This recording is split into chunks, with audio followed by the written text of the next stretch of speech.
Well, Cam, can you give us, before we get into where the bill stands now, can you give us a brief recap of what led to this so-called lemonade bill? I know that we talked about it before, but it's been a while, and as people Sure. are tuning in for the first time, they might not be familiar. Yeah, no, I appreciate the opportunity, Nick. Thank you very much. It's good to be on your show. I was contacted at a coffee hour. I have coffee hours periodically around the district. You know, I have a 6-county district, so we spread them around. But these young homeschool kids came into my coffee hour, and we get a lot of homeschool kids because they're part of their government and their civics side of things. You know, they'll pay attention, and they're very, very, very savvy and very smart. But they came to visit me, and they shook my hands, looked me in the eye, and, you know, handed me a manila envelope full of documents and proceeded to tell me what was going on. And what was going on is they were at the farmers market in Rogers City, and they no longer could sell. This was their third year, I believe, that they were selling there. And they told, the director came in and told them that they could no longer participate unless they got a certificate from the health department. Well, what is a certificate from the health department? That means a fee. So the state statute for that fee would be $9. However, District Health 4 charges $57 for that fee every 2 weeks, which is a ridiculous amount of money. I understand there should be a upcharge, you know, a little bit to administrate a program, but that's just over the top, you know. So these kids decided that they could no longer afford to sell lemonade, you know, and we're talking 8 to 12, 13-year-old kids, you know. These aren't teenagers even, but they are very entrepreneurial, very, very, very money savvy. They know their books. They know that they could not absorb that kind of fee every 2 weeks based on their sales. So I was, you know, well, why is this? Well, you know, it's not without having a fee or having a permit in the state of Michigan, you're not allowed to have a lemonade stand. And I bet a lot of our listeners did not know that it's illegal to have a lemonade stand in the state of Michigan without a health department certificate. So we moved to try and change the law, and we brought these kids along with us. They're actually going to give testimony on this bill this coming Thursday. We've introduced the bill, and it's got a hearing before Rules and Regulations. Chairman Joe Aragona is going to hear that, and we're going to talk about that. And what my new bill will do is if you're under 18 and on private property and make less than $5,000 a year selling the lemonade, that MDARD, the Department of Agriculture, will actually support this bill. So they've come full circle with us, and you know, that's kind of where we're at the moment. You know, it's ridiculous that, you know, the health department is trying to protect us from ourselves. You know, I think all of us are very much into Kool-Aid stands and lemonade stands and trying to patronize those when we see them. You know, though that shows an initiative, and we try and reward that initiative. And the government doesn't see it that way, too. You know, they want to tax that initiative, and they want to tax young children to do it. So it just frustrates me, Nick. It really does. You also discovered some other interesting so-called failures in the law. How did you learn that car dealerships must obtain a food license in order to offer coffee? Conversations that we've had where the folks in the government basically let us know that was technically illegal also. But you notice that they're not going after the auto industry, but they will go after young children. Any bipartisan support for your bill? Oh, yeah, absolutely. Yeah, for sure. It's bipartisan, very much so. And, you know, I expect that they'll vote it out. I'm hoping they'll vote it out and send it to the floor.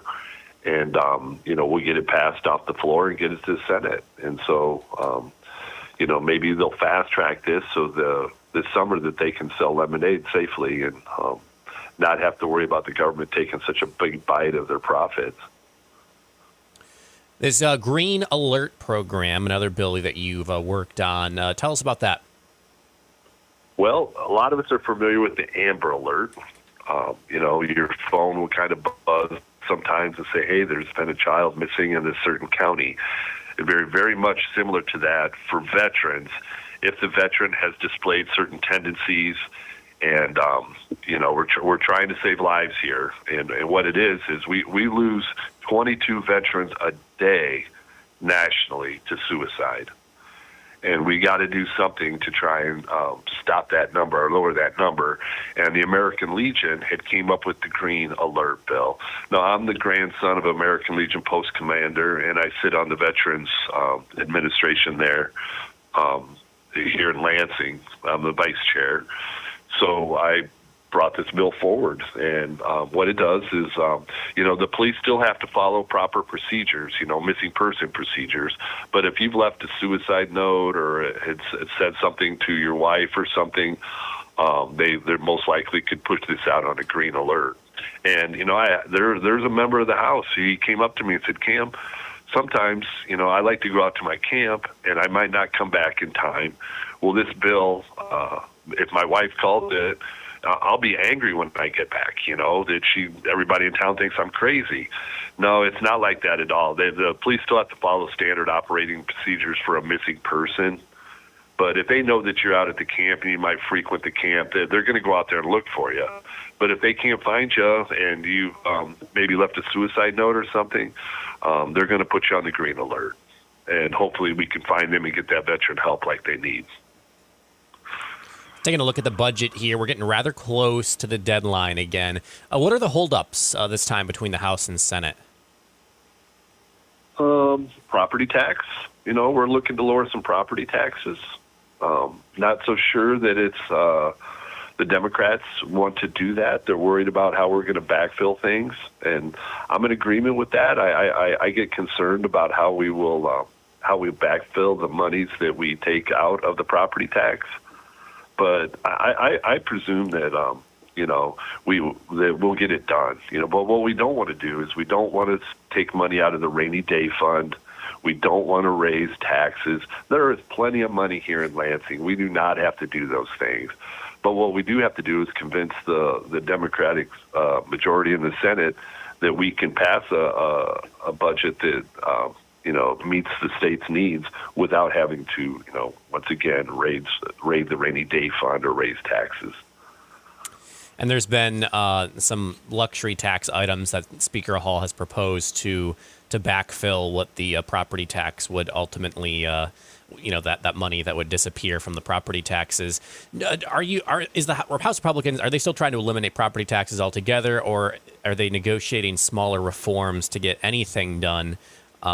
This budget negotiation? I think the pop-up tax would be one that we'd be interested in doing something with, and the state tax there. I'm blanking on the name of it. Forgive me. It's state local transfer tax. When you sell a home, the state and the county and the local governments take a bite of it. We're trying to eliminate that. And as you mentioned, the backfill, we're not the federal government, so if we take money out of the budget, we got to find another place to cover the cost. And, there's no, you called it the luxury tax. Some of that's not been defined yet, and that will be a hiccup because I don't want it to be a tourist tax, If they want to tax ski resorts, marinas, golf courses, they might as well call it a tourist tax. And as you know, living up north, that's a big part of our economy. So that's going to be a hiccup for some people. The idea of getting rid of the tax is fantastic, but how will we find the money to make schools, ambulances, roads, how will we make them whole? Speaking of schools, the House Republican budget proposal includes a per-pupil funding increase of about $250 more per pupil. There's an argument against increasing per-pupil funding because schools are not delivering results following years of previous increases under Governor Whitmer. Some, mainly on the right, want to see results before the money is spent. What are your thoughts on per-pupil funding increases in the midst of Michigan's education issues? Well, I've supported previously, and I'd be honest, I hadn't heard that argument. So that's not on the front burner down here. It certainly might be talked about in committees and things, and be honest, I do not serve on any of the educational committees, but none of that talk is general conversation here in Lansing. How are flood recovery efforts going in your district? Slow, as usual. We're resilient people, Nick. You know that. we're going to make things happen. But it's so unfortunate to see the federal government step in faster. Governor Whitmer just last week asked for a declaration, for FEMA to come in, but we saw what happened during the ice storm the year before. We've really taken it on the chin up north, and it's a mess. This potential storm could be more expensive than the ice storm. I think MDOT is saying there's 15 bridges out in the North Country. Numerous dams have breached and blown out, roads that are washed away. We're going to try and have to find the money to pay for this, and the state appropriation would certainly help. I know there's been some private foundations that have stepped in. The Pulte Foundation put $150,000 in. I know Walmart at our church using Blind Faith Ministries had given $50,000 worth of food and water and cleanup supplies. The Salvation Army has 5-gallon buckets, flood cleanups. They're full of detergents and rubber gloves and a mop and things that you can use. So anybody can just go in and get that. It's slow rolling, and unfortunately, some of these homes are not going to be able to be rebuilt. Either they weren't insured properly because where they're located. They might have been grandfathered in, and if they can't build on the original footprint, that creates an issue. And in all honesty, some people, these are generational homes. The current generation might not have the money to do some of the things that previous generations had. So it's a sad story all around. You mentioned FEMA, so we're going to keep an eye on that. But at the state level, I know that there was a state of emergency declared for, I think it was like 32 counties, something to that effect. And is there any other state aid being talked about? I mean, you kind of harken back to the ice storm, and there's that there was some state level investment in recovery efforts. Parker Fairbairn's bill. Is there a conversation about doing that again? And if so, I mean, we're in the middle of budget negotiations. Where's that money going to come from? Is that going to be from the rainy day fund? Yeah, no, we're not going to tap into the rainy day fund. But I guess the Senate Democrats are a problem. Getting things done, and just our lack of population. We try with our Northern Caucus. We scream everybody wants summertime in Northern Michigan, but unfortunately, sometimes they don't want to fund us up north.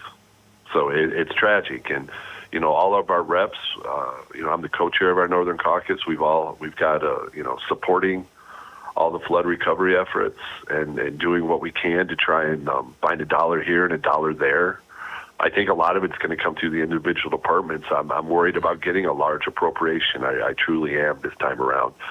The Fairbairn bill from last year's storm is still lingering in the Democratic Senate, Sure. And they tell us, oh yeah, we're going to take care of you. You see Whitney Brinks or Sarah Anthony, the approps chair. She told me on Mackinac Island that they were going to move the bill, and it's not being truthful with me because I'm not seeing the actions. The words were cheap, but we're not seeing any action. Well, you compared this to the ice storm, and you say it might end up being worse because we're kind of getting all the final calculations really on both of these natural disasters. But yeah, I'm just seeing comments in our social media posts. This is kind of like a double whammy. You have for many folks, they had recovery efforts that they have to take care of at home, whether it's rebuilding their house or working on their basement or whatever it may be, cleaning up their yard. And then as you already mentioned earlier, tourism, such a massive industry for Northern Michigan. And I mean, just for instance, just one very specific example of a comment I saw today on a post that we had about that the Emmett County Sheriff's Office has extended keeping people off of the Crooked River and Pickerel and Crooked Lake. They have a rather significant no-wake zone, which is keeping most boats off of the lake, and people are worried about how that's going to impact tourism because you have all these people coming up north, and they're like, oh, we can't boat up here? Then why are we here? Correct. And getting the docks in. The water in a lot of the lakes is just now receding where people can get docks in. I think forgive me if this is not inaccurate. Maybe I shouldn't say it, but I was talking with someone the other day. Burt Lake Marina has like 4,000 boats to go out still. They haven't even started, putting boats in the water. And it's, we're pushing in the middle of June. Boating season's Mother's Day, Memorial Day. We've had those days behind us now. And, we're going to take an economic hit. That's for sure.